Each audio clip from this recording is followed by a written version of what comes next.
India versus England day 2 highlights గురించి మొత్తం మాట్లాడుతాం భయ్యా. అసలు డే 2 స్టార్ట్ అయినప్పటి నుంచి టకటకా వికెట్స్ పోయినాయి. అప్పుడే వచ్చి ఇంగ్లాండ్ వాళ్ళు రన్స్ కొట్టిర్రు, అప్పుడే వచ్చి మళ్ళీ ఇండియా వాళ్ళు బౌలింగ్ జబర్దస్త్ చేసిర్రు, అప్పుడే వచ్చి మళ్ళీ ఇండియా వాళ్ళు బ్యాటింగ్ జబర్దస్త్ చేసిర్రు. అసలు ఏం జరిగింది డే 2 మొత్తం నిజంగా జబర్దస్త్ మ్యాచ్ భయ్యా, ఎక్సలెంట్. మామూలుగా అందరూ ప్రతి ఒక్కరు చూసిన వాళ్ళంతా చాలా ఎంజాయ్ చేసి ఉంటారు అలాంటి మ్యాచ్. మరి అలాంటి మ్యాచ్ హైలైట్స్ గురించి నా వేలో నేను చెప్తున్నా కాబట్టి ఎందుకు మిస్ అవుతారు భయ్యా. మరి దాని గురించి చాలా ఉన్నాయి మాట్లాడుకునేది. మరి ఇంకెందుకు ఆలస్యం, లెట్స్ గో.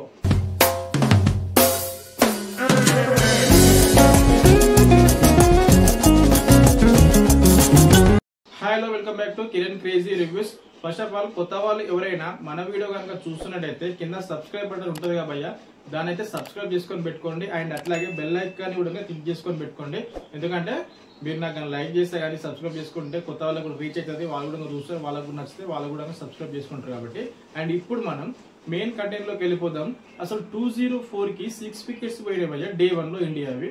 అండ్ దాని తర్వాత నిన్న సాయంత్రం ఒకసారి మ్యాచ్ చూద్దాంలే రన్స్ ఎంత కొట్టిరు అని చెప్పి చూసేసరికి మొత్తం ఆల్అౌట్ అయిపోయింది. 224 రన్స్ కి ఆల్అౌట్. ఇదేంది భయ్యా నాకు అర్థం కాదు. కానీ జస్ట్ 34 రన్స్ కి జస్ట్ 34 బాల్స్ లా 6 వికెట్స్ పోయినాయి. 34 balls law and last 6 balls లో 4 వికెట్స్ పోయినాయి. అండ్ రవీంద్ర జడేజా 9 కి అవుట్ అయిపోయాడు.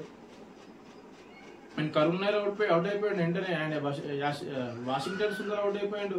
ఆకాష్ దీప్, సిరాజ్, అసలు ఏమైపోయింది ఎవరికి అర్థం కాలేదు. అసలు బౌలింగ్ ఇంగ్లాండ్ వాళ్ళు దుమ్ము దులిపి ఆరేసారు నిజంగా భయ్యా. ఏమైనా బౌలింగ్. Atkinson 5 wickets all.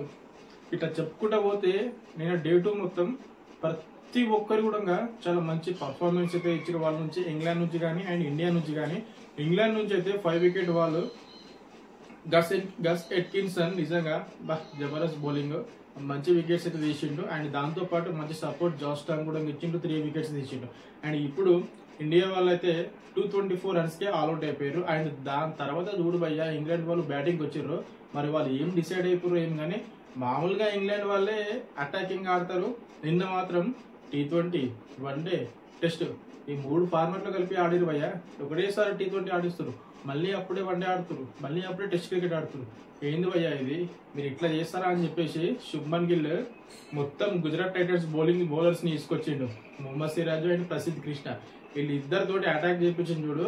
దెబ్బకి బ్రిటిష్ వాళ్ళు పోయి మూలకు కూర్చోరు అంతే, ఇంకా ఏం లేదు. ఫస్ట్ బెండాకేట అండ్ జాగ్రాలు వచ్చి అటాకింగ్ గేమ్ ఆడిరు, షాట్లు కొడతా ఉన్నారు, సిక్స్లు కొడతా ఉన్నారు. ఆకాష్ దీప్ మంచి బౌలింగ్ వేస్తా ఉన్నాడు, ఛాన్సెస్ ఇస్తా ఉన్నాడు.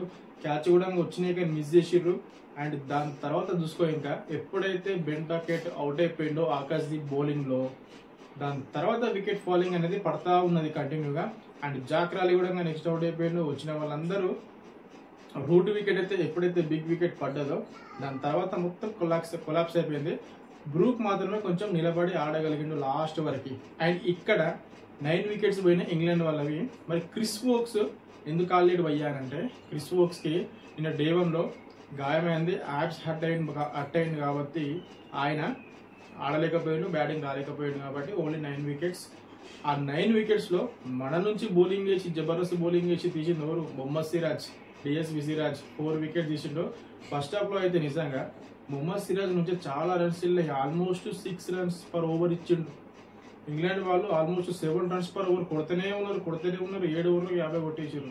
మొహమ్మద్ సిరాజ్ ఒక వికెట్ కూడా లేదు, ఆకాష్ దీప్ ఒక వికెట్ తీసిండు. అండ్ దాని తర్వాత సెకండ్ సెషన్ లో మాత్రం కమ్బ్యాక్ ఇచ్చిండు మొహమ్మద్ సిరాజ్ అండ్ ప్రసిద్ధ్ కృష్ణ. మామూలుగా కాదు, శుభ్మన్ గిల్ కి తిక్క రేగితే ఎట్లుంటది అట్లా గుజరాత్ టైటన్స్ బౌలర్స్ అయితే తీసుకొచ్చి పడేసిండు, దుమ్ము దులిపి ఆరేసిండు శుభ్మన్ గిల్ మాత్రం.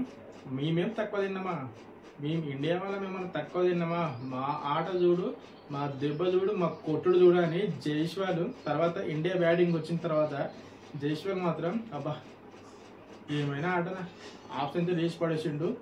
జబర్దస్త్ ఆట. అండ్ 7 4s కొట్టిండు, 2 6s కొట్టిండు. ఎస్ఎస్వి జైస్వాల్ కూడా తిక్కరైతే బుల్లెట్ లాగా దూసుకెళ్ళిపోవడమే అంతే, ఇంకా ఏం లేదు. అండ్ ఓవరాల్ గా చూస్తే మాత్రం డే 2 అయిపోయేసరికి 75 రన్స్ కి 2 వికెట్స్ పోయినాయి భయ్యా. కేఎల్ రాహుల్ అండ్ సాయి సుదర్శన్ అయితే తొందరగానే అవుట్ అయిపోయారు. ఎందుకు అవుట్ అయిపోతున్నారు అని అంటే, బాల్ అనేది సడన్ గా బౌన్స్ అయిపోతుంది, అప్పుడే లో బౌన్స్ అవుతుంది, స్వింగ్ అవుతుంది, అటు పోతుంది, ఇటు పోతుంది, ఎటో వస్తుంది బాల్ కాబట్టి ఆడడం కొంచెం కష్టం అవుతుంది. అండ్ టెస్ట్ మ్యాచ్లు అంటే ఇట్లే ఉండాలి భయ్య. పిచ్లో హెల్ప్ ఉందనుకో ఒక్కొక్కరు వస్తారు, డబుల్ సెంచరీలు, ట్రిపుల్ సెంచరీలు కొడుతూనే ఉంటారు. ఇక అప్పుడు మనకు మ్యాచ్ ఇంట్రెస్ట్ అనిపించదు. పిచ్ ఈ విధంగా ఉంటేనే 4 innings అయితే డే 5 వరకు మ్యాచ్ వెళ్తే జబర్దస్త్ ఉంటుంది. ఇప్పుడు డే 2 అయిపోయింది కాబట్టి డే 3లో 75 for 2 wickets ఉన్నాయి. ఇప్పుడు 52 runs లీడ్లో మనోళ్ళు ఉన్నారు. 52 ఎందుకున్నారు భయ్య? 75 runs కదా కొట్టిందని అంటే ఇన్న వాళ్ళు మనకంటే ఎక్కువ కొట్టిరు. 23 runs లీడ్లో ఇంగ్లాండ్ వాళ్ళు ఉన్నారు కాబట్టి ఇప్పుడు మనం 75 కొట్టిన 52 runs మాత్రమే లీడ్లో మనం ఉంటాం. అర్థమైంది కదా? క్లారిటీ అర్థమైంది కదా? అండ్ ఇప్పుడు మరి మనోళ్ళు ఎంత కొట్టాలి, ఇండియా వాళ్ళు గెలవడానికి ఎంత కొట్టాలి అని మీరేమనుకుంటారు కింద కామెంట్ అయితే చేయండి. నాకు అనిపించింది మాత్రం ఖచ్చితంగా చెప్తా, వెయిట్ చేయండి. ఇండియా వాళ్ళు ఎంత కొడితే విన్ అవ్వడానికి ఛాన్స్ ఉంటుంది అంటే, ఎందుకంటే ఇంగ్లాండ్ దూకుడుగా ఆడుతుంది, అటాకింగ్ ఆడుతుంది. వాళ్ళకు లాస్ట్ డే ఇచ్చినా సరే కానీ వాళ్ళు ఫస్ట్ వచ్చినప్పటి నుంచి, ఎందుకంటే లాస్ట్ 10th wicket వరకు వాళ్ళకి బ్యాటింగ్ ఆర్డర్ ఉంది కాబట్టి వచ్చిన వాళ్ళు వచ్చినట్టు కొడదామని డిసైడ్ అయిపోతారు. ఇంక అంతే. మరి వాళ్ళని ఎట్లా కట్టడి చేయాలి, వాళ్ళ ముందు మనం ఎన్ని రన్స్ టార్గెట్ చేయాలి, వాళ్ళని ఎట్లా ప్రెజర్లోకి తీసుకుపోవాలి అంటే ఒకటి ఈ డే 3 మొత్తం ఆడాలా. ఈ డే 3 మొత్తం ఆడిన తర్వాత అండ్ డే 4లో కూడా ఫస్ట్ సెషన్ మొత్తం ఆడితే మంచిగా ఉంటుంది అని చెప్పేసి నేను అనుకుంటాను. ఫస్ట్ సెషన్ అండ్ సెకండ్ సెషన్లో కూడా సగం ఓవర్స్ ఆడితే కూడా మంచిగా ఉంటుంది. కానీ అక్కడ వరకు మ్యాచ్ వెళ్తుందా, ఎందుకంటే పిచ్లో బౌలర్స్కి మంచి ఛాన్స్ ఉంది కాబట్టి అక్కడి వరకు మ్యాచ్ వెళ్తుందా అంటే వెళ్తేనే మనం విన్ అవ్వడానికి ఛాన్స్ ఉంటుంది. అక్కడి వరకు వెళ్తేనే మనం ఆల్మోస్ట్ ఒక 350 to 400 runs అయితే టార్గెట్ అయితే ఇవ్వగలుగుతాం. 350 to 400 runs టార్గెట్ ఇచ్చితే అప్పుడు మనం కొంచెం మంచి బౌలింగ్ వేసి మంచిగా వాళ్ళకి కట్టడి చేసి అవుట్ చేసి గెలిచే ఛాన్సెస్ అయితే ఉంటాయి అని చెప్పేసి నాకైతే అనిపిస్తుంది. ఖచ్చితంగా 350 to 400 టార్గెట్ అయితే ఇవ్వాలా. 350 to 400 టార్గెట్ అయితే ఇవ్వాలా. And day 4 first session Audi second సెషన్లో కూడా సమ్ ఓవర్స్ ఆడి దాని తర్వాత వాళ్ళకి ఇస్తే ఖచ్చితంగా మనం గెలిచే ఛాన్స్ అయితే ఉంటుంది. మరి అక్కడ వరకు వెళ్తుందా వెళ్ళదా అని చెప్పేసి అయితే చూద్దాం. అండ్ డే 3 అయిపోయాక మళ్ళీ మనం రేపటి వీడియోలో డే 3 హైలైట్స్ మాత్రం ఫుల్ ఇరగదీసేద్దాం. అంతే. ఇంకా ప్రతి ఒక్కరు కూడా చెప్తున్నాం అయ్యా, మన నుంచి క్రికెట్ రివ్యూస్ అండ్ కబడ్డీ కూడా ఆగస్టు 29 నుంచి స్టార్ట్ అవుతుంది. అండ్ కబడ్డీ గురించి అయితే ఫుల్ ఎవ్రీ సింగిల్ మ్యాచ్ అస్సలు మిస్ కాకుండా మీకు షార్ట్ వీడియోస్ కావాలి, రీల్స్ కావాలనుకుంటే ఇన్స్టాగ్రామ్ లింక్ కూడా కింద డిస్క్రిప్షన్ ఇస్తా, వెళ్ళి ఇన్స్టాగ్రామ్లోకి వెళ్ళి చూడండి. అండ్ ఇన్స్టాగ్రామ్లో ఆగస్ట్ 29 మ్యాచ్ ఉంది కాబట్టి ఒక 1 week బిఫోర్ నుంచి అప్డేట్స్ వస్తూ ఉంటాయి. ప్రతి ఒక్క ప్లేయర్ గురించి, ప్రతి ఒక్క టీం గురించి అప్డేట్ అయితే మీకు కావాలి అనుకుంటే ఖచ్చితంగా మీరు కబడ్డీ అని క్రికెట్ ఖచ్చితంగా ఆ నాలెడ్జ్ మీకు కావాలి అనుకుంటే నన్ను ఫాలో అవ్వండి ఇన్స్టాగ్రామ్లో. అండ్ యూట్యూబ్లో కూడా షార్ట్స్ ఉంటాయి, ఖచ్చితంగా వాటిని కూడా చూసి ఎంజాయ్ అయితే చేయండి భయ్య. అండ్ రేపటి వీడియోలో మళ్ళీ మనం కలుద్దాం. అప్పటి వరకు థ్యాంక్ యూ.